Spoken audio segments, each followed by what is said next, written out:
एक समय था जब जंगलों की सन्नाटा चीख बनकर फूट पड़ा था, जब पहाड़ों की शांति को क्रांति की लपटों ने निगल लिया था और जब एक साधारण सा युवक अपने लोगों की खोई हुई अस्मिता को वापस लाने के लिए देवता बन गया था। यह कहानी है उस महापुरुष की जिसे आदिवासी समाज ने धरती आबा कहा, जिनकी हुंकार ने अंग्रेजों की सत्ता हिला दी, जिनके संघर्ष ने दमनकारी हुकूमत की नींव को चकनाचूर कर दिया। 19वीं शताब्दी के अंत में अंग्रेज अपने कुटिल इरादों के साथ जल, जंगल और जमीन पर कब्जा जमाने चले थे, लेकिन वे भूल गए थे कि यह भूमि किसी राजा की नहीं बल्कि उन असली मालिकों की थी जिनका नाता इन वनों से सदियों पुराना था। जब आदिवासियों को उनके अपने ही जंगलों से बेदखल किया जाने लगा, जब उनकी पहचान मिटाई जाने लगी, तब एक ज्वाला भड़क उठी, एक नाम गूंज उठा और वह नाम था बिरसा मुंडा। यही वह नाम था जिसने अपने लोगों को संगठित किया, अन्याय के खिलाफ आवाज उठाई और अंग्रेजों के जमींदारी प्रथा के जाल को उखाड़ फेंकने की कसम खाई। यह मात्र विद्रोह नहीं था, ये एक उलगुलान था, एक महाविद्रोह जो आदिवासी अस्मिता और संस्कृति की रक्षा के लिए लड़ा गया था। लेकिन क्या अंग्रेज इतनी आसानी से हार मानने वाले थे? क्या बिरसा मुंडा अपने लोगों को उनका हक दिलाने में सफल हुए,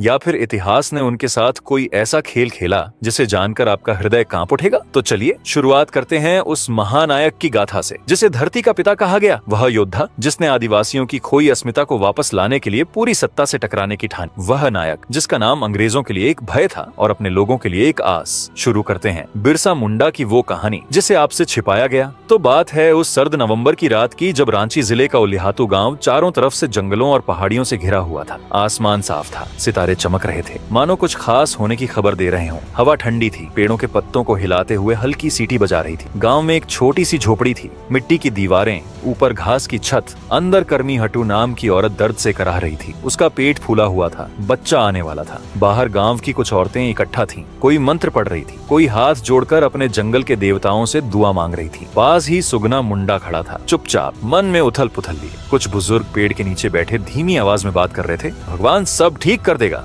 उसी रात 15 नवंबर 1855 को उस झोपड़ी में एक बच्चा पैदा हुआ, नन्ही सी जान, लाल लाल गाल, छोटे छोटे हाथ पैर। कर्मी ने उसे सीने से लगाया। सुगना ने पास आकर देखा तो जंगल वाले लोगों ने उसका नाम बिरसा रखा। कोई बड़ा तामझाम नहीं हुआ, न ढोल बजा न मिठाई बंटी, बस एक साधारण सा जन्म था। पर उस रात किसी को नहीं पता था कि ये बच्चा आगे चलकर जंगलों की गूंज बन जाएगा। सुगना और कर्मी की आंखों में अपने बेटे के लिए प्यार था, लेकिन साथ में एक डर भी था। उनका गांव गरीब था, जिंदगी कठिन थी, ऊपर से अंग्रेज और जमींदार हर दिन उनके हक छीन रहे थे। बिरसा का जन्म तो उलिहातू में हुआ, पर वहाँ ज्यादा दिन ठहरना नसीब नहीं हुआ। मुंडा लोग जंगल के साथ जीते थे, उनके लिए पेड़, नदियां, जमीन, सब कुछ उनका घर था। लेकिन अब वो घर छिना रहा था। अंग्रेज आए थे, साथ में जमींदार और साहूकार भी। वो कहते थे ये जंगल हमारा है, ये जमीन हमारी है। सुगना की भी थोड़ी सी जमीन थी, पर एक दिन वो भी चली गई। साहूकार ने कागज दिखाया, अंग्रेज ने हस्ती की और जमीन हाथ से निकल गई। गाँव में रोज लड़ाई होने लगी। कोई कहता ये हमारी जमीन है, कोई कहता अब हमारा हक नहीं रहा। सुगना के लिए गांव में रहना मुश्किल हो गया।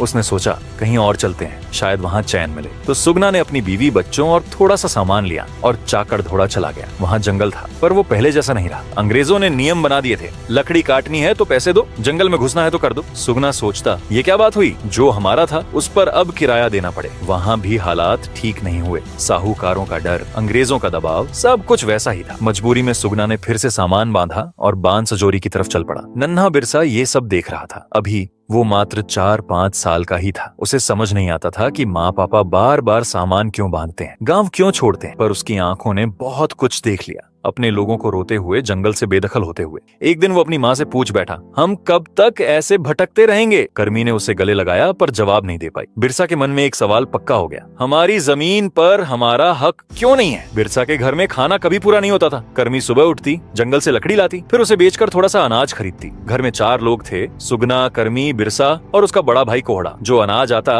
उसे बांट लिया जाता। कई बार रात को पेट में हल्की सी भूख रह जाती थी। बिरसा देखता था कि उसकी माँ खाना बांटने के बाद खुद भूखी सो जाती थी। कोहड़ा अभी मात्र 10 साल का ही था जब उसे एक साहूकार के घर काम करना पड़ा। सुबह सुबह वो छोटे से थैले में रोटी बांध कर जाता था। साहूकार का घर बड़ा था, पर कोहड़ा को वहाँ झाड़ू लगानी पड़ती थी, बर्तन मांजने पड़ते थे। एक बार बिरसा अपने भाई के साथ गया। उसने देखा कि कोहड़ा साहूकार के बच्चों के लिए पानी ला रहा था, जबकि वो बच्चे हंसते हुए खेल रहे थे। बिरसा को गुस्सा आया, पर वो कुछ बोल नहीं पाया। इधर सुगना दिन भर मजदूरी करता था। सुबह सूरज निकलने से पहले ही वो अपने कंधे पर फावड़ा डालकर अंग्रेजों और साहूकारों की खेतों की तरफ चल पड़ता। पूरा दिन पसीना बहाता, मिट्टी खोदता, फसल बोता। शाम को जब लौटता तो उसकी हथेली में बस 4-5 सिक्के होते। कर्मी रात को देर तक जागती, हाथों में बांस की पतली छड़ियां लिए टोकरी बुनती ताकि सुबह बाजार में बेचकर कुछ पैसे मिल जाए। पर इतनी मेहनत के बाद भी घर में हमेशा कमी रहती थी। बिरसा ये सब देखता था, अपने माँ बाप का पसीना, भाई कोहड़ा का साहूकार के घर झाड़ू लगाना। वो सोचता, हम इतना काम करते हैं फिर भी पेट क्यों नहीं भरता। धीरे धीरे बिरसा का बचपन ऐसे ही कटने लगा। अच्छा खाना तो क्या, कई बार तो सूखी रोटी भी नसीब नहीं होती थी। अंग्रेजों ने उनके जंगल छीन लिए थे, खेत हड़प लिए थे। मुंडा लोग जो कभी जंगल के मालिक थे अब गरीबी में डूब गए थे। जो थोड़ा बहुत अनाज उगता वो साहूकारों और अंग्रेजों के कर में चला जाता। बचे खुचे में परिवार चलाना मुश्किल था। मुंडा जाति के लोग मजदूरी करने को मजबूर थे। अंग्रेजों के खेतों में, साहूकारों के गोदामों में दिन भर हड्डियां तोड़ते, बदले में 2 रोटी भी अच्छे से नसीब नहीं होता था। ऊपर से अंग्रेज उनसे ढेर सारा कर भी वसूलता था। बेचारा नन्हा बिरसा ये सब देखता और मन ही मन जलता। उसे समझ नहीं आता था कि उनके साथ ऐसा क्यों हो रहा है। बिरसा जो अब 6 से 7 साल का हो चुका था, जंगल में भेड़ बकरियां चराना उसका रोज का काम बन गया। वह सुबह सुबह घर से निकलता, अपने कंधे पर एक छोटी सी गठरी और हाथ में बांस की छड़ी लिए जंगल की शांति में बैठकर उसने बांसुरी बजाना शुरू किया। पहले तो वह सिर्फ हवा में फूंक मारता, लेकिन धीरे धीरे उसने धुनें निकालनी शुरू की। उसकी बांसुरी की आवाज इतनी मधुर थी कि जंगल के पंछी भी चुप होकर सुनते। गांव वाले कहते, ये लड़का कुछ खास है, इसकी धुन में जादू है। बांसुरी के साथ साथ उसने एक तारा भी बनाया, बांस का एक टुकड़ा और उस पर तार चढ़ाकर। ये एक तारा उसके साथ हर वक्त रहता, कभी कमर पर लटका तो कभी हाथ में थमा। गांव के अखाड़े में कुश्ती लड़ना भी उसे पसंद था। वहाँ वह अपने दोस्तों के साथ मिट्टी में लौटता, धूल उड़ाता और हंसते हंसते एक दूसरे को पटखनी देता। उसका शरीर मजबूत था, कद लंबा और चेहरा ऐसा कि देखने वाले ठिठक जाएं। उसकी आंखों में एक चमक थी जो दूर से भी नजर आती थी। गांव की औरतें उसे देखकर कहती, यह लड़का बड़ा होकर कुछ बड़ा करेगा। लेकिन गरीबी ने उसे ज्यादा दिन खेलने कूदने का मौका नहीं दिया।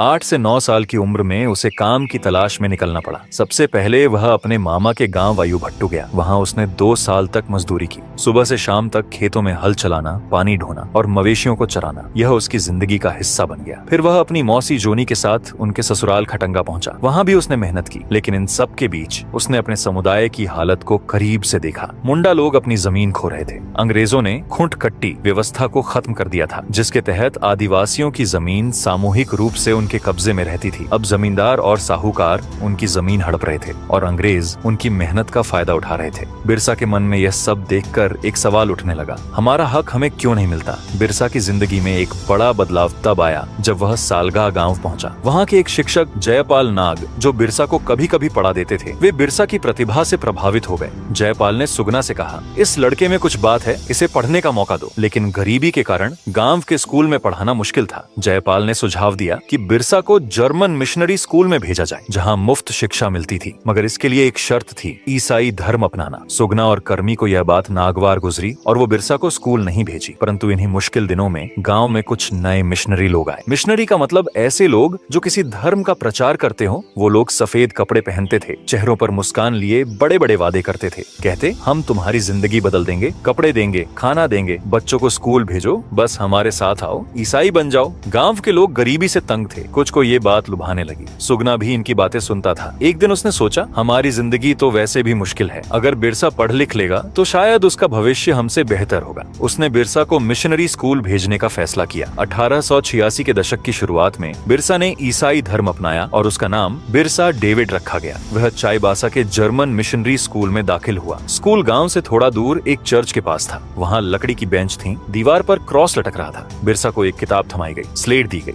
ध्यान देने वाली बात है कि बिरसा बचपन से ही तेज दिमाग के था। अक्षर जल्दी पकड़ लेते, गिनती जल्दी सीख ली, पर जो कुछ स्कूल में सिखाया जाता वो उसे अंदर से हिला देता था। उस समय मुंडा लोग जो अपने सारना धर्म को मानते थे, जंगल, पहाड़ और प्रकृति की पूजा करते थे, उन्हें मिशनरी जंगली कहते और उनके रीति रिवाजों को नीचा दिखाते। साथ ही अंग्रेजों की नीतियां भी बिरसा को परेशान करने लगी। उसने देखा कि कैसे जमींदारों को उनकी जमीन सौंप दी जा रही थी और कैसे उसके लोग भूखे मर रहे थे। ऐसे ही एक दिन स्कूल में मिशनरी ने कहा, तुम्हारा पुराना धर्म झूठा है, ईसा मसीह ही सच्चा रास्ता है। बिरसा चुप रहा, लेकिन उसके मन में तूफान उठने लगा। उसने सोचा, हमारे पुरखों ने हमें जो सिखाया वह झूठ कैसे हो सकता है? हमारे जंगल, हमारे पहाड़, हमारी आत्मा, यह सब तो हमारा सच है। उसने स्कूल छोड़ने का फैसला किया। 1890 के आसपास वह अपने गांव लौट आया और अपने असली धर्म की ओर वापस मुड़ा। यह वक्त था जब बिरसा एक बच्चे से युवा बन रहा था और उसके मन में अपने लोगों को बचाने की आग सुलगने लगी थी। 1890 का दशक शुरू होते होते बिरसा एक लंबा, मजबूत और तेज तर्रार युवा बन चुका था। उसका कद करीब 6 फीट के आसपास था, कंधे चौड़े और हाथ पैर इतने ताकतवर कि वह एक झटके में भारी पत्थर को उठा लेता। उसकी त्वचा सांवली थी, लेकिन चेहरा ऐसा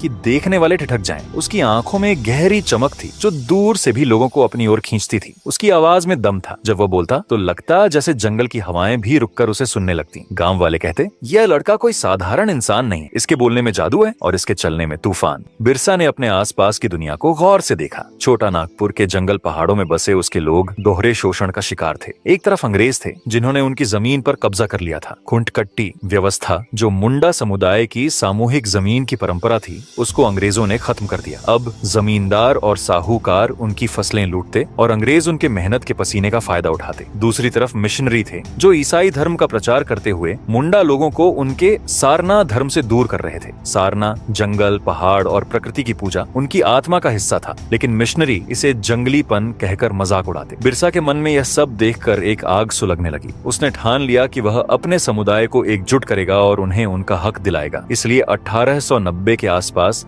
बिरसा ने एक नया रास्ता चुना। उसने अपने लोगों को उनके पुरखों की राह पर लौटाने के लिए एक नया धर्म शुरू किया, जिसे बिरसैत कहा गया। उसने खुद को ईश्वर का दूत घोषित किया। ये कोई अहंकार नहीं था, बल्कि एक जरूरत थी, अपने लोगों को एक नई पहचान और ताकत देने की जरूरत। उसकी सभाएं जंगलों में होती थीं। वह किसी ऊंचे पत्थर या पहाड़ी की चोटी पर खड़ा होता। उसके पीछे घने सागौन और साल के पेड़ लहराते और सामने हजारों की भीड़ उसकी एक एक बात को सुनने के लिए बेकरार रहती। उसकी आवाज गूंजती, हमारी जमीन हमारी माँ है, इसे बचाना हमारा धर्म है। अंग्रेज और मिशनरी हमारे दुश्मन हैं, हमें अपने पुरखों के रास्ते पर लौटना होगा। उसने लोगों को साफ सुथरा जीवन जीने की सलाह दी। शराब छोड़ो, वह कहता, यह हमें कमजोर बनाती है। रोज प्रार्थना करो, अपने जंगल और पहाड़ों को पूजो। उसका कहना था, सारना हमारा सच्चा धर्म है, जंगल हमारा मंदिर है, पहाड़ हमारा देवता है और नदियां हमारी जीवन रेखा है। उसकी बातें सुनकर लोग मंत्र मुग्ध हो जाते। वह हर सभा में एक खास प्रार्थना करवाता। लोग हाथ जोड़कर आंखें बंद करके जंगल की ओर मुंह करके खड़े होते और उसके साथ दोहराते, हे सिंगबोंगा, हमें रास्ता दिखा, हमारी धरती को बचाने की ताकत दे। यह प्रार्थना सिर्फ शब्द नहीं थी, बल्कि एक क्रांति का बीज थी। यहाँ मैं बताता चलूं कि सिंगबोंगा मुंडा आदिवासी समुदाय के सर्वोच्च देवता हैं। इन्हें सूर्य का देवता भी माना जाता है। सिंगबोंगा को ब्रह्मांड का निर्माता भी कहा जाता है। बिरसा सिर्फ एक नेता या संत नहीं था, वह जंगल का एक बेटा था जिसे प्रकृति की हर बूटी का इल्म था। बचपन से ही जंगल में भेड़ चराते वक्त उसने पेड़ पौधों को करीब से देखा था। उसकी माँ कर्मी और दादी उसे जड़ी बूटियों के बारे में बताती थी। ये पत्ती बुखार ठीक करती है, यह जड़ घाव भरती है। बिरसा ने इसे गंभीरता से लिया और 1890 के दशक में उसने जड़ी बूटियों की पढ़ाई को और गहराई से सीखा। वह जंगल में घंटों घूमता, अलग अलग पौधों को छूकर देखता, उनकी गंध सूंघता और उनके गुणों को आजमाता। उसका ज्ञान इतना गहरा था कि वह किसी को देखते ही उसकी बीमारी समझ जाता। एक बार एक गांव वाला उसके पास आया जिसके पैर में गहरा घाव था। बिरसा ने उसे बैठाया, पास की झाड़ी से कुछ पत्तियां तोड़ी, उन्हें पीसकर घाव पर लगाया और ऊपर से एक साफ कपड़ा बांध दिया। उसने कहा, 3 दिन तक इसे ऐसे ही रखना। तीसरे दिन वह आदमी ठीक होकर वापस आया और बिरसा के पैरों में गिर पड़ा। गांव में ऐसी कई कहानियां फैलने लगीं। कोई बुखार से तप रहा होता तो बिरसा नीम और तुलसी की पत्तियों का काढ़ा बनाकर पिलाता। किसी के पेट में दर्द होता तो वह अजवाइन और सौंफ का मिश्रण देता। लोग उसे वैद्य बिरसा भी कहने लगे। उसकी दवाएं मुफ्त थीं और उसका इलाज ऐसा कि बड़े बड़े हकीम भी हैरान रह जाएं। उसने अपने अनुयायियों को भी यह कला सिखाई। वह कहता, जंगल हमारा खजाना है, इसमें हर मर्ज की दवा छिपी है, हमें इसे सीखना होगा। उसकी यह कला न सिर्फ लोगों का भरोसा जीतती थी, बल्कि उनके बीच उसकी लोकप्रियता को और बढ़ाती थी। बिरसा की बातों और उसके कामों का असर ऐसा था कि मुंडा लोग उसके पीछे चल पड़े। खरिया और ओराम समुदाय के लोग भी उससे जुड़ने लगे। उसकी सभाओं में हजारों की भीड़ जुटती। लोग पैदल चलकर जंगल और नदियां पार करके सिर्फ उसे सुनने आते। एक सभा में करीब 5000 लोग जमा हुए थे। वहाँ बूढ़े, जवान और बच्चे सभी बैठे थे और बिरसा एक ऊंचे टीले पर खड़ा था। उसने कहा, अंग्रेज रावण हैं, वे हमारी जमीन को निगल रहे हैं, हमें अपनी धरती की रक्षा करनी है। उसकी बातें सीधे दिल में उतरती थीं। लोग चिल्लाए, धरती आबा, धरती आबा, और यह नाम उसके साथ हमेशा के लिए जुड़ गया। हिंदू और मुस्लिम भी उसकी सभाओं में आने लगे। एक बार एक हिंदू साहूकार जो पास के गांव में रहता था बिरसा को सुनने आया। उसने कहा, मैंने ऐसा इंसान पहले नहीं देखा, ये तो कोई संत है। बिरसा की सादगी लोगों को मोह लेती थी। वह कभी ऊंची आवाज में नहीं बोलता था, लेकिन उसकी हर बात में एक आग थी। वह अपने अनुयायियों के साथ जंगल में रहता, उनके साथ मिट्टी के चूल्हे पर खाना पकाता और रात को आग के पास बैठकर बातें करता। 1895 तक बिरसा का प्रभाव इतना बढ़ गया कि अंग्रेजों की नींद उड़ने लगी। उनकी खुफिया रिपोर्ट में लिखा गया, यह आदिवासी युवक खतरनाक हो रहा है, इसके पीछे हजारों लोग हैं। एक दिन ऐसे ही छोटा नागपुर के घने जंगलों में करीब 200 लोगों की बैठक थी, जिसमें मुंडा, खरिया और ओरांव समुदाय के पुरुष, औरतें और बच्चे शामिल थे। बिरसा की आवाज जंगल में गूंज रही थी। वह बोल रहा था, हमारी जमीन हमारी माँ है, इसे कोई नहीं छीन सकता। अंग्रेज और जमींदार हमें गुलाम बनाना चाहते हैं, लेकिन हम गुलामी नहीं करेंगे। अबुआ दिशुम, अबुआ राज, हमारा देश, हमारा राज। लोग जोश में आ गए। उसकी आवाज में एक ऐसी ताकत थी कि सुनने वालों के रोंगटे खड़े हो जाते। उसने आगे कहा, हम ना देंगे जंगल, ना देंगे जमीन, जोत हल, साहब रहे या जायबल। इसका मतलब था कि चाहे कुछ भी हो जाए, हम अपनी जमीन जोतते रहेंगे। अंग्रेज रहें या भाग जाएं, हम अपनी माटी नहीं छोड़ेंगे। लोग चिल्ला उठे, धरती आबा, धरती आबा। उनकी आवाजें जंगल की शांति को तोड़ रही थी। बिरसा ने हाथ उठाकर उन्हें शांत किया और कहा, हमें एकजुट होना होगा। यह लड़ाई हमारी आजादी की लड़ाई है। तभी दूर से घोड़ों की टापों की आवाज सुनाई दी, पहले धीमी फिर तेज। तभी पेड़ों के बीच से काले घोड़ों पर सवार अंग्रेज सिपाही नजर आए। उनके पीछे कुछ देसी सिपाही भी थे, जिनके हाथ में बंदूकें और लाठियां थीं। यह देख सभा में बैठे लोग चौंक गए। कुछ औरतें अपने बच्चों को गोद में उठाकर पीछे हटने लगी, लेकिन बिरसा स्थिर रहा। वह पेड़ के नीचे खड़ा था। उसकी आंखों में न डर था, न घबराहट। सिपाहियों ने उसे चारों तरफ से घेर लिया। तभी एक अंग्रेज अफसर घोड़े से उतरा। उसकी वर्दी पर सोने के बटन चमक रहे थे और सिर पर टोपी थी जो बारिश से टपक रही थी। उसने अपनी मूंछों को ठीक किया और बिरसा की ओर देखकर चिल्लाया, बिरसा,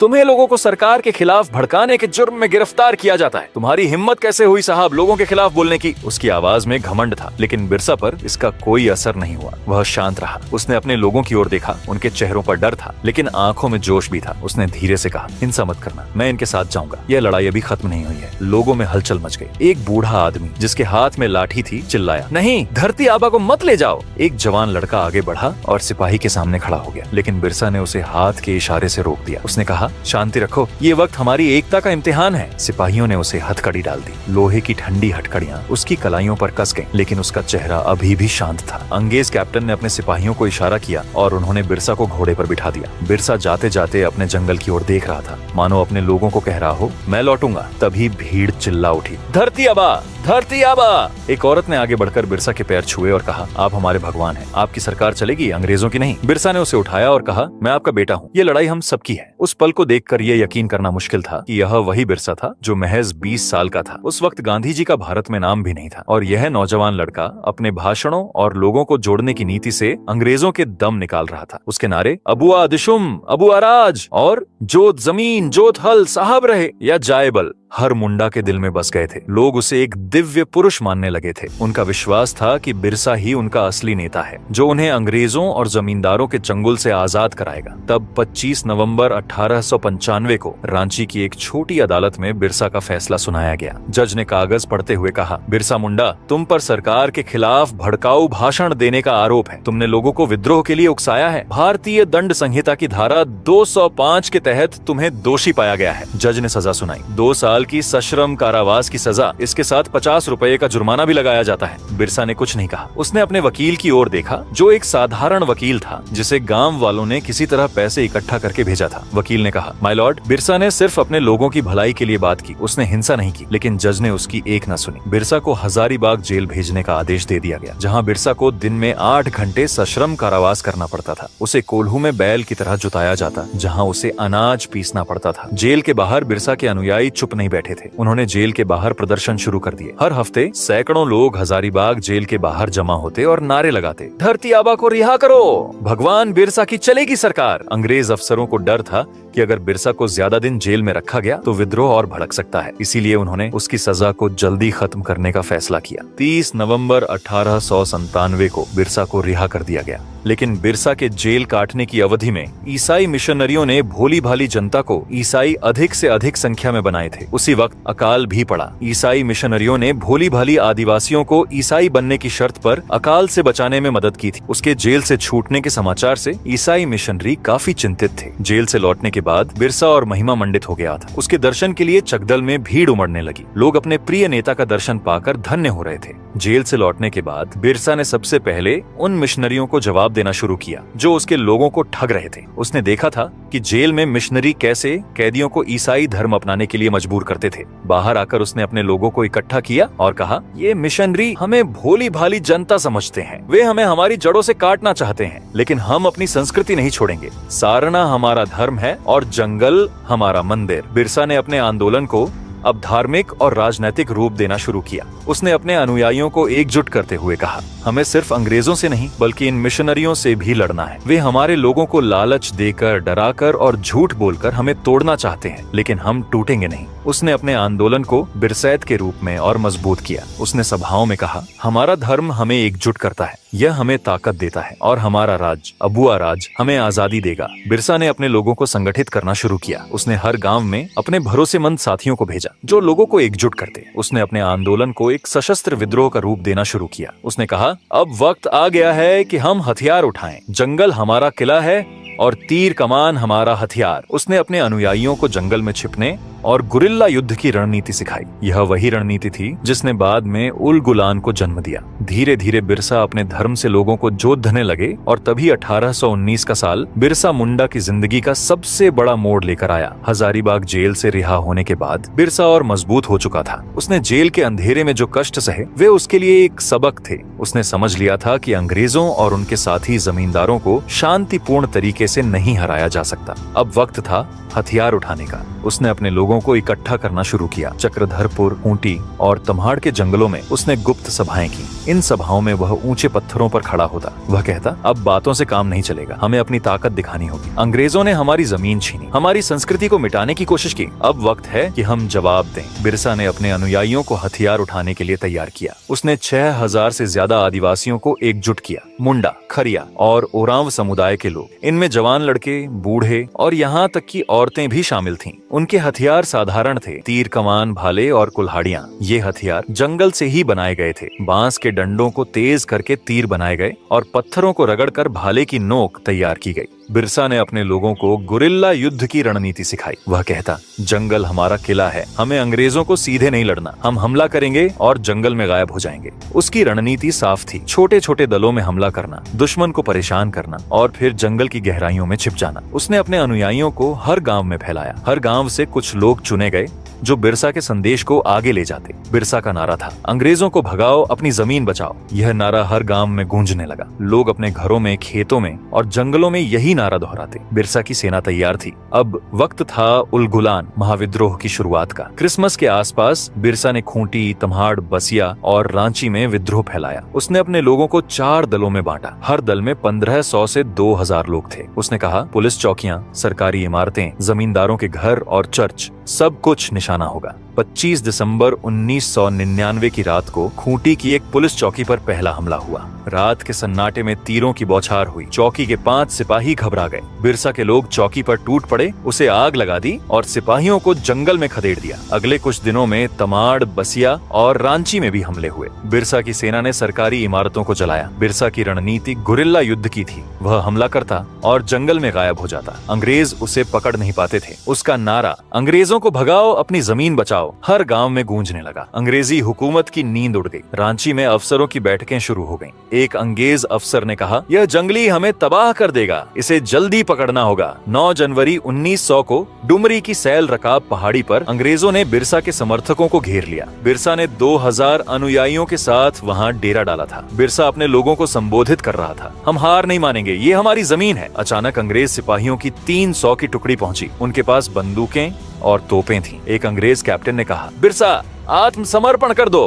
बिरसा ने जवाब दिया, हम मरने को तैयार हैं। इधर से तीरों की बौछार शुरू हुई और उधर अंग्रेजों ने बंदूकें चलाईं। गोलियां बरसीं और सैकड़ों आदिवासी मारे गए। खून से पहाड़ी लाल हो गई। बिरसा ने अपने लोगों को जंगल में पीछे हटने का इशारा किया और खुद भी छिप गया। अंग्रेज उसे पकड़ नहीं सके। सैल रकाब की लड़ाई के बाद अंग्रेजों ने बिरसा पर 500 रुपए का इनाम रखा। हर गाँव में उसकी तलाश शुरू हुई, लेकिन बिरसा जंगल की गहराइयों में छिपता रहा। उसने अपनी छोटी सी सेना को फिर से संगठित किया और कहा, यह हार नहीं, जंग की शुरुआत है। बिरसा मुंडा का आंदोलन इतना उग्र हो गया था कि अंग्रेज अब किसी भी हालत में उन्हें पकड़ दहना चाहता था, इसलिए 3 फरवरी 1900 की रात को चक्रधरपुर के जामकोपाई जंगल में बिरसा अपने 10-12 साथियों के साथ सो रहा था। तभी बिरसा के ही दल का एक आदमी 500 रुपए के लालच में उसकी खबर अंग्रेजों को दे दी। अंग्रेज सिपाहियों ने चुपके से उसे घेर लिया और सोते हुए हथकड़ी डाल दी। तभी एक अंग्रेजी कैप्टन ने कहा, अब तुम्हारी जंग खत्म हुई। बिरसा ने जवाब दिया, मेरी जंग कभी खत्म नहीं होगी। सिपाहियों ने उसे रांची जेल ले गए। रास्ते में गांव वाले रोने लगे। धरती आबा को पकड़ लिया गया। इधर जेल में बिरसा की हालत दिन ब दिन बिगड़ने लगी। उसे कम खाना दिया जाता था, सड़ी रोटियां और गंदा पानी दिया जाता था। इतिहासकारों में इस पर आज भी बहस चलती है। कुछ इतिहासकार कहते हैं कि बिरसा की मौत हैजे से हुई। वे दावा करते हैं कि जेल की गंदगी और खराब पानी के कारण उसे हैजा हो गया, जिससे उसकी हालत बिगड़ गई। लेकिन कई अन्य इतिहासकार इस बात से इत्तेफाक नहीं रखते। उनका मानना है कि अंग्रेजों ने बिरसा को धीरे धीरे जहर देकर मार डाला। कहा जाता है कि अंग्रेज सिपाही रोज बिरसा को पानी में थोड़ा थोड़ा जहर मिलाकर देते थे। यह जहर इतना कम था कि तुरंत असर न करे, लेकिन धीरे धीरे उसके शरीर को कमजोर कर दे। बिरसा की सेहत दिन प्रतिदिन खराब होती गई और तभी 9 जून 1900 का दिन आया। सुबह की धूप जेल की खिड़कियों से अंदर आ रही थी, लेकिन बिरसा की कोठरी में अंधेरा छाया हुआ था। उस दिन उसकी सांसें धीरे धीरे थम गई। वह सिर्फ 25 साल का था, लेकिन उसने इतना कुछ कर दिखाया कि उसकी उम्र से उसकी उपलब्धियां कहीं बड़ी थीं। अंग्रेजों ने घोषणा की कि बिरसा की मौत हैजे से हुई, लेकिन गांव वालों का यकीन नहीं हुआ। वे चिल्लाए, धरती आबा को जहर दिया गया। कई लोग मानते हैं कि यह अंग्रेजों की साजिश थी ताकि बिरसा का प्रभाव खत्म हो जाए, लेकिन सच्चाई जो भी रही हो, 9 जून 1900 को बिरसा मुंडा इस धरती को छोड़कर अलविदा कह गए। एक महान मानव का अंत हो गया, जिसे उसके लोगों ने धरती आबा यानी भगवान की उपाधि दी थी। बिरसा की मौत के साथ उलगुलान थम गया, लेकिन उसकी गूंज कभी खत्म नहीं हुई। उसके अनुयायियों ने उसे अंतिम विदाई दी। गांव वालों ने जंगल में एक छोटा सा समारोह किया, जहां उन्होंने बिरसा की याद में प्रार्थना की। औरतें रो रही थीं, पुरुषों की आंखों में आंसू थे और बच्चे चुपचाप खड़े थे। वे जानते थे कि उनका धरती आबा चला गया, लेकिन उसकी आत्मा उनके साथ है। बिरसा की मौत के बाद 1908 में अंग्रेजों को छोटा नागपुर टेनेंसी एक्ट लागू करना पड़ा, जिसने आदिवासियों की जमीन की रक्षा की। यह बिरसा की जीत थी, उसकी कुर्बानी का फल। आज बिरसा को भगवान बिरसा कहा जाता है। उनका जन्मदिन 15 नवंबर झारखंड में जनजातीय गौरव दिवस के रूप में मनाया जाता है। बिरसा मुंडा हवाई अड्डा, बिरसा कृषि विश्वविद्यालय और उनके नाम पर बने कई संस्थान उनकी याद को जीवित रखते हैं। उनकी तस्वीर भारतीय संसद में लगी है, एक ऐसा सम्मान जो बहुत कम लोगों को मिलता है। जैसे ही सूरज डूबता है, झारखंड के जंगलों में एक हल्की हवा चलती है। वह हवा बिरसा की बांसुरी की मधुर धुन की तरह लगती है, जो कहती है, मैं चला गया लेकिन मेरा सपना जिंदा है। धरती आबा की कहानी सिर्फ एक इतिहास नहीं, बल्कि हर उस दिल की धड़कन है जो अपने हक के लिए लड़ता है। उसकी आंखों में चमकती आग, उसके नारे अब्बुआ दिशुम, अब्बुआ राज, और उनकी हिम्मत आज भी हमें प्रेरित करती है। बिरसा मुंडा चले गए, लेकिन वे हमें एक सबक सिखा गए कि अपने जमीन के लिए लड़ो, अपनी पहचान के लिए लड़ो और कभी हार मत मानो। एक ऐसा नायक जिसने अपनी माटी, अपनी संस्कृति और अपने लोगों की आजादी के लिए अपनी पूरी जिंदगी समर्पित कर दी। लेकिन आज मेरे मन में एक गहरा सवाल उठ रहा है और मैं आप सभी से इसे साझा करना चाहता हूँ। क्या आपको नहीं लगता कि हमारे इतिहास की किताबों में बिरसा मुंडा जैसे नायकों को लिखा ही नहीं जाता? हमारे स्कूलों और कॉलेजों में पढ़ाए जाने वाले इतिहास में बड़े बड़े राजा महाराजाओं और अंग्रेजी हुकूमत की कहानियां तो हैं, लेकिन बिरसा जैसे वीर जो अपने खून पसीने से अपनी जमीन बचाने लड़े, उनके बारे में चुप्पी क्यों साधी जाती है? क्या यह जानबूझकर किया जाता है ताकि हम अपनी जड़ों और अपने असली नायकों से दूर रहें? यह सवाल मेरे दिल को कचोटता है और मुझे लगता है कि यह आपके मन में भी आना चाहिए। कृपया नीचे कमेंट करके अपनी राय जरूर साझा करें। बताएं कि क्या आपको लगता है कि हमारे इतिहास की किताबों में बिरसा मुंडा जैसे नायकों को जगह मिलनी चाहिए? साथ ही मुझे यह भी बताएं कि अगली बार आप किस वीर या वीरांगना की कहानी सुनना चाहेंगे। मैं आपके सुझावों के आधार पर अगली कहानी लेकर आऊंगा। तब तक अपना ध्यान रखें, अपने आसपास के लोगों से प्यार करें और अपनी जड़ों को याद रखें। इस वीडियो को देखने के लिए आपका बहुत बहुत धन्यवाद। तब तक के लिए जय हिंद, जय आदिवासी।